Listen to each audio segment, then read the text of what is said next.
All right, everybody, welcome back. Of course, if you saw the last time we were here talking about an album, or really multiple albums, we were, ranking all the Carcass albums. And if you stayed tuned till the finale of that one, you know that we're going to be covering a band with a smaller discography here. We'll be reviewing five of them, right? But we'll be ranking just the four with Nirvana because, I'm going to include their unplugs. That'd be Bleach and Incesticide. Yeah, so that'd be five of them that we're going to review. But just like the Alice in Chains Unplugged, I'm going to review it, but not count it in the rankings. So yeah, just a little five album band here we'll be going through. And like I said, it's Nirvana.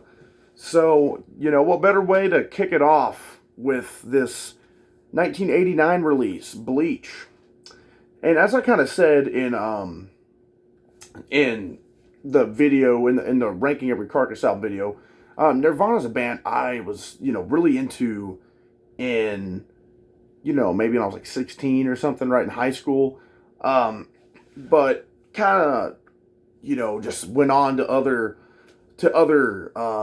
bands, and they just kind of fell, like, for instance, I've always liked Alice in Chains better than them as far as the whole 90s grunge era goes. And I like Soundgarden better than them, probably even Stone Temple Pilots. There's some bands I like quite a bit better than them, but and I've not really listened all the way through their albums in a long time, like many years. But I've heard them many times before. But it has been, so I figured they're diving through their discography would be pretty interesting. Going back and looking at these after not going so many years without them. And Bleach in particular, this debut album, this is the one I probably have listened to maybe the least, maybe between this one and Incesticide maybe being the least. But yeah, this one I've always liked it though. I could tell you that. And we open up with just the heavy as all get out Blue. And I'll also talk about the lineup here real quick. Of course, Kurt Cobain, obviously, right? Vocals, guitar. And I just now noticed this, actually, just right now. It lists him as Kurt Cobain with Kurdt. Kind of strange, if you can maybe see that there. Never really noticed that. Must have been some joke by the band or something, right? But then Chris Novoselic on bass. And these are the two members who were out by the next album. Chad Channing on drums, of course, would get replaced, and same with Jason Everman, he would just be out of the band. Kurt would pretty much do all the guitars until later on. They got another guitar player on In Utero, but we'll get there. This is the lineup we're dealing with at the moment. Not the most iconic lineup, obviously. That would be their Nevermind lineup. Just the three-piece is like their biggest, most known lineup. But of course, Chris and Kurt are the mainstays throughout this whole thing. But you got a really raw sound on here right off the bat with the song Blue, which is one of my favorites off here. That bass, it's got that deep bass tone, and I remembered the production being a lot worse on this. Maybe just because the raw nature of the songs, and how heavy and just, almost, they're very, you can tell they were influenced by like some of that hardcore punk, from like the, from that era, the 70s, and and even the 80s punk, scene, which I'm not really into punk music really at all. But having some elements in there here and there, which is clearly Nirvana has that in their music, doesn't bother me. Because they're not just all the way a punk band, at least to me. They're like the grunge band, they really are one of like the definitions of that sound. Just that kind of raw, almost heavy metal and punk kind of mixture. And just that really raw sound. But yeah, I remember the production being a lot worse. But for such a low budget release back back then. It was compared to especially their later stuff. The production's really not that bad, but you still get that really raw sound on here. I love the riff on Blue and just the vocal melodies, the kind of slurred vocals that Kurt Cobain's known for, of course. Then we go with Floyd the Barber with, another one of my favorites off here. Heavy riff. It's like a chug, man. It's like a heavy freaking metal riff right there. And just man, what a badass song. That's always a big go-to for me, Floyd the Barber.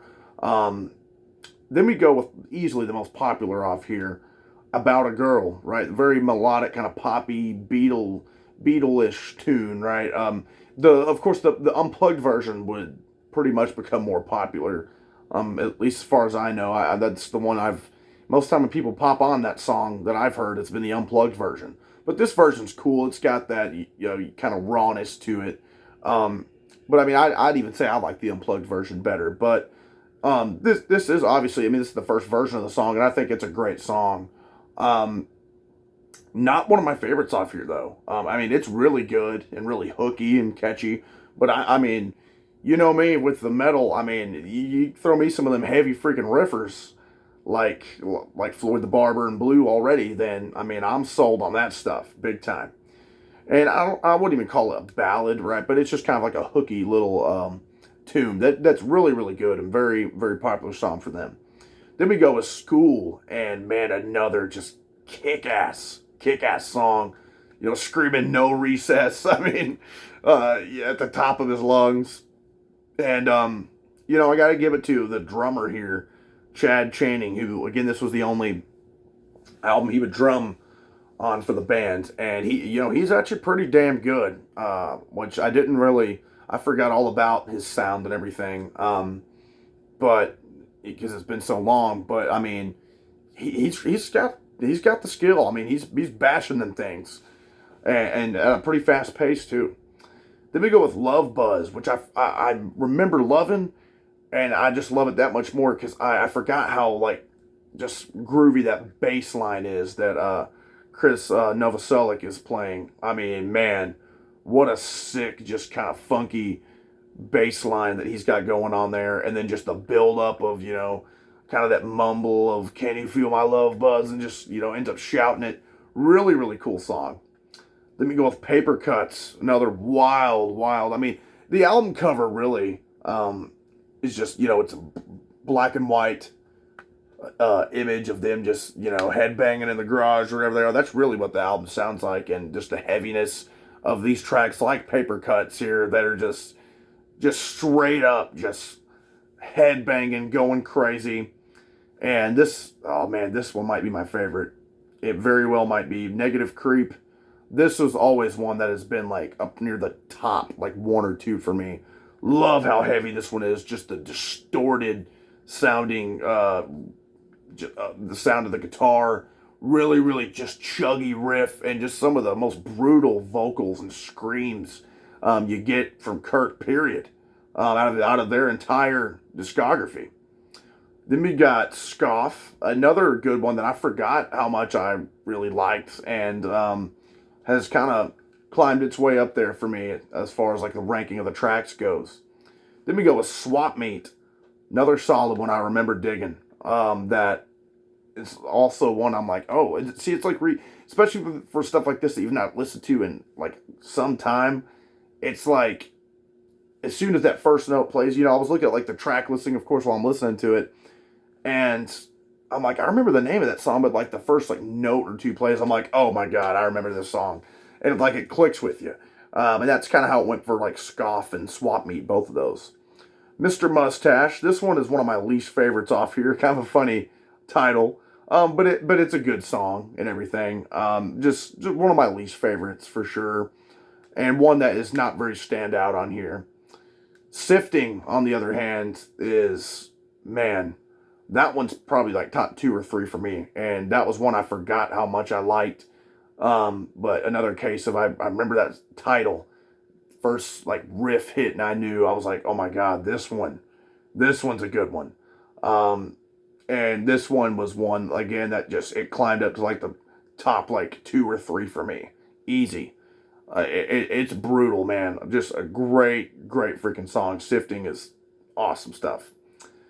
Then we've got Big Cheese. Another kind of funny title, right? And one of my, I would say Big Cheese is my least favorite off here. Kind of a goofy song. I mean, it's heavy, right? But like the lyrics and stuff, just kind of goofy and nothing too interesting going on there for me, at least. Just kind of a mediocre track on here. Then we close it with Downer, which is, decent closer. Not my favorite by any means. I mean, it's decent. Um, Another one that I would kind of group with Mr. Mustache and Big Cheese. Downer's good. I mean, it's a solid closer. I mean, really any of this, the order of this album is just fine. I don't really. I mean, it's not like they're gonna have like a big, epic to close out the thing, or anything like that. So I mean, I think the order of this thing was just fine, and I guess Downer is the downer of the album, right? Like it's ending, but solid song. So no problems with it. Just Mr. Mustache, Big Cheese, and Downer all fall into that. Just kind of like decent tracks that I probably ones that I forgot about. Oh, especially after not listening to it for so long, and then kind of remembered why. I'm like, these ones aren't all that memorable or anything, but they're good. But like I said, what a great album, man. I think this is a really underrated, late 80s gem here. And just a really cool look into that scene early on, before the 90s even hit.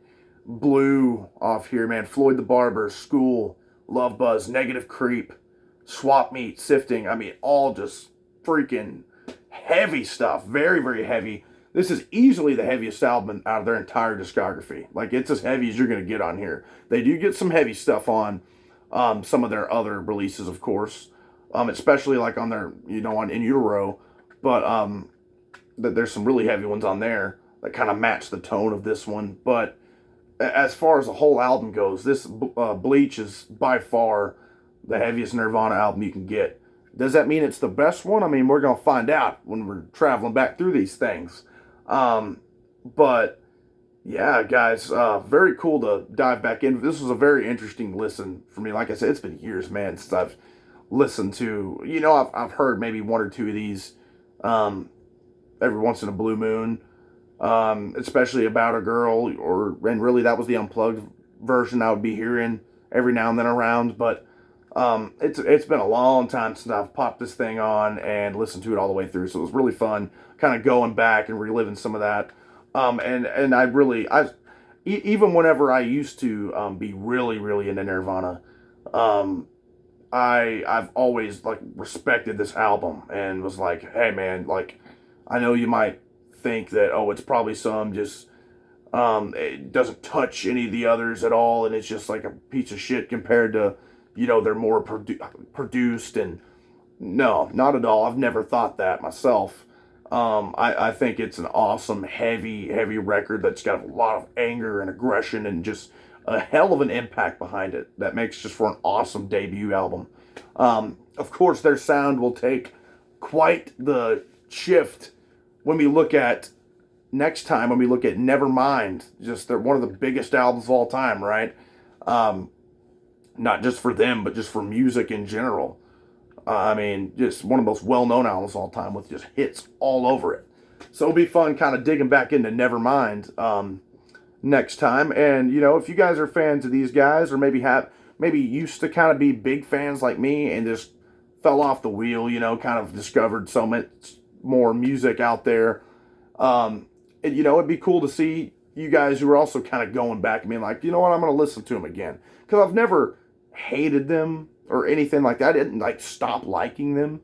I just kind of, I just maybe like my taste evolved or whatever to where I'm like, they're not my favorite anymore, and like aren't even close to one of my favorite bands at all. I like a lot more stuff. I like a lot of music a lot more than Nirvana. A lot more bands better than them, but there's still a place for them here, and that's what's making it really fun going back through these, because really awesome album. As I said, So it's going to be interesting seeing where these other ones, how I end up feeling about these other ones and how you guys feel about these other ones. And maybe, there are some huge Nirvana fans down there. Like I used to be, in when I was like 16, 17. And if you guys are down there, hey, just keep it going, man. They're awesome. I totally see where you're coming from. But I want to hear your guys' thoughts on this album too, and maybe just hear some of your guys' experiences with this band. Is it similar to mine? Is it are you just now getting into them, or have you always been a fan and it never kind of wavered?